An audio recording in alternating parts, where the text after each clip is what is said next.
네, 전준비 씨 일요일 여성시대입니다, 여러분. 이제 4부입니다. 핵심 키워드로 살펴보는 인문학 사사건건 핵인싸. 네. 주목해야 할 단어 하나를 놓고 다양한 시각으로 들여다볼게요. 음. 자, 오늘의 핵인싸는 뭘까요? 예, 뭐 오늘의 핵인싸도 되게 평범한 단어인데요. 요즘 아이들이 이제 계약도 늦어지고 온라인 수업이다 뭐다 하면서 부모님들이 모여가지고 이제 주변에서 그런 얘기를 하더라고요. 이 부모의 교육 역할이 커지는데 아이들을 어떻게 교육해야 되지? 이 말씀을 하시는데 스토리텔링 교육에 대한 이야기를 조금 해드리면 좋을 것 같아요. 스토리텔링의 예. 교육법. 예. 근데 뭐 그렇다고 엄청난 건 아니고 네. 왜 이게 중요한가를 어떤 한 사람의 일생을 통해서 조금 이야기를 해주면 좋지 않을까라는 생각을 조금 해서 오늘은 스토리텔링으로 한번 잡아봤습니다. 스토리텔링. 예.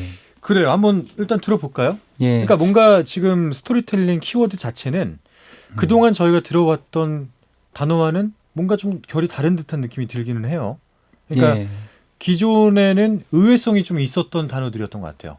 예. 근데 오늘도 뭐 내용이 그럴지는 모르겠지만 일단은 예. 뭐, 네. 그래서 오늘은 뭐 이렇게 이 의미를 전복시킨다기보다는 이 의미를 보다 더 잘 알고 왜 필요한지에 대한 좀 중심을 두면 좋지 않을까라는 생각이 듭니다. 네. 일단 이제 스토리텔링이 어떻게 만들어진지는 다 알고 있어요. 이제 그리스 신화의 헤르메스를 통해서 나오거든요. 헤르메스는 올림푸스 신의 이제 12신 중에 하나인데 제우스 있잖아요. 제우스의 전령신입니다. 메시저인데 거짓말을 그렇게 잘했어요. 오, 네. 예, 거짓말을 잘했습니다. 그러니까 소를 훔쳤는데 이제 그리스 로마 신화에 나온 얘기예요. 근데 훔치고 나서 사람들이 이제 가가지고 신들이 가져가지고 소 훔쳤다고 따지러 간 거죠. 그러니까 헤르메스가 아이로 딱 변해 있는 거예요. 그러면서 네. 이런 얘기를 해요. 저는 보시다시피 머리에 피도 안 마른 갓난쟁이라 강보에 쌓여 엄마젖을 빨며 잠자고 있었을 뿐입니다. 다 큰 어른도 다루기 버거운 소를 훔치다니요. 이 포동포동하고 젖비린내 나는 다리로는 걸음마를 할 엄두조차 나지 않습니다. 이렇게 거짓말을 한 거예요. 이게 이제 스토리텔링이 시작이 된 거죠. 사실은 그러면 거짓말은 나쁜 건데 왜 스토리텔링이 이렇게 적용을 하지? 근데 스토리텔링이라는 것은 진실을 드러내는 거짓말이에요. 그러니까 오히려 진실한 것들을 드러내기 위해서 그거의 장치로 쓰이는 거죠. 그러니까 허구가 없어야 된다라는 의미로도 그렇죠. 가능할까요? 예. 그러니까 진실만으로도. 예. 그래요. 예. 그래서 이제 예전에 이제 제가 이제 오늘 그 스토리텔링의 중심이 되는 인물을 하나 설명하려고 하는데 이제 제가 저번 학기에 이제 중국 대학생 박사과정 학생들을 이제 미대 수업을 했어요. 네. 왼손 그림을 그려서 이제 이 친구들이 수업 시간에 딱 제가 보여줬죠. 어떤 느낌이 드냐 이렇게 했더니 그 중국 친구들이 저 이제 피카소 그림 같다고 이렇게 얘기를 하더라고요. 예, 이제 제 네. 그림을 보고 그런 거였죠. 그러니까 굳이 부정할 필요는 없잖아요. 무슨 느낌인지 알겠어요. 그게 무슨 의미지? 칭찬인 건가? 예, 칭찬인 거죠. 그 친구들은. 왜냐하면 아이처럼 천진난만하게 그렸기 때문에. 느낌이 비슷해요, 그림이. 예. 네. 이제 제가 왼손으로 그리니까 아이처럼 그렸어. 그 친구들은 피카소 그림 같아요. 그랬는데 굳이 부정하지 않아도 될 것 같아서 그래 고맙다. 내 그림이야. 그랬더니 놀라는 거예요. 중국 네. 친구들. 그래서 너무 기분이 좋아서 동료 교수님한테 얘기를 했죠. 그랬더니 저한테 형님 동생 하시는 분인데 네. 형님 중국 친구들이 조금 이 립서비스가 좋아요. 그거 다 믿지 마세요. 그래서 이렇게 길을 꺾더라고요. 네. 네. 근데 제가 이제 오늘 그 인물이 누구냐면 피카소를 통해서 조금 설명을 드리려고 해요. 네, 좋아요. 근데 피카소는 다 아시죠? 네. 네네네. 근데 이 피카소는 다 알지만 작품이 뭐가 있나요? 물어보면 대답을 잘 못해요. 제목으로 아는 게 아니고 우리는 피카소의 그림을 어떤 피카소만의 그 느낌으로 아는 것 같아요. 예. 그래서 그러니까 고우하면 별이 빛나는 밤 이렇게 딱 떠오르거든요. 그렇지, 네. 그렇지. 그러니까 다른 사람들은 작품을 그렸는데 피카소는 자기 삶을 그렸다라고 이렇게 얘기하는 화가입니다. 그러니까 평생 그 인생 자체가 우여곡절도 있지만 네. 인생 자체가 이야기를 만들어내는 스토리텔러였어요. 엄청나게 그리고 살아 있으면서 자기가 그러니까 예술가들은 보통 죽어서 빛나거든요. 네. 근데 살아 있는 동안 온갖 그런 것들 물론 힘든 시기도 있었지만 다 누리고 간 이야기 하나로. 그래서 수없이 많은 연문도 뿌리고 네. 그랬던 사람입니다. 근데 이제 재밌는 것은 영국의 이제 더 타임즈에서 2009년 이후에 투표를 통해서 20세기 이후에 가장 좋은 작품들을 이렇게 뽑으라고 하면 피카소의 그림이 엄청나게 그 안에 많이 들어가 있는 거예요. 그게 다 사실은 다 이야기에 이제 힘이 되는 건데 그 이유 중에 하나가 이제 이런 겁니다. 사실 이 얘기를 먼저 해야 되겠네요. 그 피카소가 만났던 여자 중에 이제 페르낭드 올리비아라는 여자가 있어요. 올리비에라는 여자가 있는데 되게 여성 편력이 심해가지고 피카소가 막 여성을 가둬놓기도 하고 그러거든요. 그래서 불이 났는데 풀어주를 못하니까 죽을 뻔한 거예요. 요즘 같으면 심각한 심각한 그럼, 거죠. 그죠? 큰일 나죠. 네. 예, 심각한 거죠. 그래서 음. 이제 나중에 그 사건이 있은 후에야 열쇠를 줄 정도로 아. 이제 심각하다는 걸 알고 열쇠를 줄 정도로. 그러니까 지금처럼 젠더 감성이 이렇게 중요시 네. 다루는 시대였다면 사실은 피카소는 정말로 위험한 존재였던 어. 거죠. 그래서 외국의 이렇게 미술평론가 같은 분들은 피카소한테 그런 얘기를 해요. 그림은 조금 못 그려도 네. 좀 인간을 존중할 수 있는 마음이 있었다면 더 좋았을 걸. 이런 평가를 아. 되게 많이 내리기도 합니다. 죽을 때도 5억 달러 정도의 재산 엄청난 많은 작품들이 있었는데 네.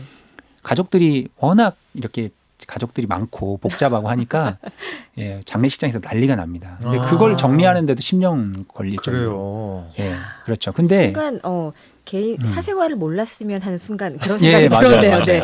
갑자기 이미지가 예. 네. 그러니까 피카소가 근데 이제 제가 드리고자 하는 핵심 말씀은 네. 그거예요. 피카소의 그림은 그러면 왜 비싸졌을까? 음. 이제 여기에 포인트가 있는 거예요. 피카소는 물론 이제 피카소가 스페인 사람이잖아요. 스페인에서 공부를 하고 프랑스에 넘어와서 공부하는 그 과정에서 끊임없는 이야기를 만들어내는데 오늘은 시간 한 3가지 정도만 말씀드리면 좋을 것 같아요. 네. 보통 이제 피카소가 위대하다라는 것을 누가 얘기했을까 생각을 해보면 보통은 다른 사람을 통해서 전달이 되잖아요. 근데 살아있는 동안 유명해지려면 자기 스스로 얘기를 해야 돼요. 그렇죠. 자기의 위대함을. 아. 스토리텔링을 해야 됩니다. 스스로. 네, 그렇죠. 스스로 자기의 위대함을 얘기를 해야 되는데 첫 번째 스토리텔링이 이거예요. 많이 아시는 얘기인데 피카소의 아버지가 피카소가 13살 때 그림을 너무 잘 그려가지고 붓과 팔레트를 모두 주고 그림을 그리지 않았다. 이게 첫 번째로 전해지는 이야기인데 그때까지 사실은 역사적으로 보면 아버지는 그림 계속 그렸거든요. 네. 근데 자기의 위대함을 드러내기 위해서 음. 사람들한테 모이면 그런 거예요. 내가 그림을 그리는데 나의 위대함을 우리 아버지께서 하셨어. 그래서 붓하고 팔레트를 주시면서 나는 더 이상 그리지 않고 너의 예술 세계를 지원하겠다. 근데 실제로 서울의 피카소전이 열리면 그런 얘기가 보조시 써 있는 거예요. 아. 기가 막힌 광고를 스스로 만들었네요. 예, 네. 그렇죠. 그리고 이제 두 번째 에피소드인데 이 에피소드는 이제 파리에 있을 때 카페에 앉아 있는 이제 파블로 피카소를 본 거예요. 한 여성 화가가. 그러면서 너무 이제 유명한 화가니까 자기 그림을 조금 그려달라고 한 거죠. 그래서 내 자화상을 좀 그려주세요. 라고 한 거죠. 그러니까 처음에는 안 그려주려고 하는데 계속 거듭된 부탁을 하니까 그려줍니다. 그래서 몇 분 만에 뚝딱뚝딱딱 그려줘요. 그래서 돈을 요구합니다. 그 돈이 이제 50만 프랑, 8천만 원. 그러니까 그 여성 입장에서는 뻥 찌잖아요. 네. 네. 혜정 누나 같으면 그거 어떻게 하시겠습니까? 그렸는데 이미. 없던 일로 하고 그거 안 되죠. 얼른 도망가야지. 그거는 예. 이제 공짜를 바라는 거잖아요. 예, 그렇죠. 재능 공짜로. 기부도 아니고. 예, 그러니까 그 여자분이 따지는 거죠. 네. 세상에 피카소 선생님 50만 프랑이라니요. 막 계속 따지는 거예요. 아니 선생님은 그림을 그리는데 불과 몇 분밖에 안 그려놓고 우리 돈으로 8천만 원이나 달라니요. 내 나이 내가 40평생 되는 동안 이런 일은 처음입니다. 네. 정말 기분 나쁘네요. 막 하니까 피카소가 이렇게 얘기를 하는 거예요. 천만에요. 나는 당신을 그리기 위해 40년을 기다렸어. 예, 그러니까 야, 이거 이게 8천만 원의 값어치가 아니란 말이 하니까 여성 입장에서 할 말이 없는 그러네 거예요. 할 말이 없네. 그러니까 이 얼마나 헤르메스 같은 물론 인생이 연문을 뿌리고 젠더 감성이 떨어지고 하는 것들도 되게 문제가 됐지만 이 스토리텔링 능력은 정말 위대했던 거죠. 언어의 마술사네요. 저하고 원조. 다른 마술사입니다. 일기, 거기는 일기. 네. 그 마지막 이야기 들으시면 더 황당합니다. 이제. 그거 한번 해보세요. 네. 예. 이제 피카소가 1904년도에 스페인에서 몽마르트로 와요. 프랑스 파리로 이렇게 건너오게 됩니다. 그래서 몽마르트 근처에 있는 바토 라브아르라고 세탁소를 이렇게 개조한 아틀리에를 허름한 곳에서 이렇게 작업을 해요. 네. 작업을 하는데 사람들이 알아주지 않는 거예요. 왜냐하면 그 당시에는 이제 그 전 세잔이나 뭐 고갱 이런 사람들의 그림이 더 잘 팔리고 자기는 스페인에서는 난다 긴다 다 했는데 프랑스에 오니까 사람 취급을 못 받는 거예요. 너무 화가 나잖아요. 그리고 프랑스에서 아버지한테 돈 받아왔는데 돈 다 떨어지고 그러니까 호주머니에 30유로밖에 안 남은 거예요. 어떡하지? 제가 그래서 가끔 학생들이 물어봐요. 너 같으면 어떡하겠니? 근데 보통 학생들은 다시 돌아가서 어머니께 돈을 받아오죠. 이렇게 얘기를 하는데 피카소는 딱 생각하다가 그래 알바를 쓰자. 그래서 프랑스 대학생 3명을 모집합니다. 이렇게 모집을 해서 알바를 시켜요. 어떤 알바를 시킬까요? 화가니까 뭔가 예. 그림을 관련된 뭔가를 시키지 않았을까요? 네, 그러면 피카소가 아니었겠죠. 아, 그러니까 피카소는 어떤 알바를 시키냐면 질문 알바를 시킵니다. 누구한테요? 화랑 주인들에게. 그래서 5유로씩 주면서 너희들은 오늘 하루 종일 돌아다니면서 피카소 그림 있나요? 라는 질문만 해. 아, 예. 이야. 그래서 이 대학생들이 가가지고요 질문하는 거예요. 뭐 좋은 화랑들 있잖아요. 경매하고 하는데 가서 저기요 혜정 사장님 피카소 그림 있나요? 근데 그분들 입장에서 보면은 듣보잡이지. 듣보잡이죠. 마치 김봉남 씨, 김봉남이래요. 김봉남이 나오지.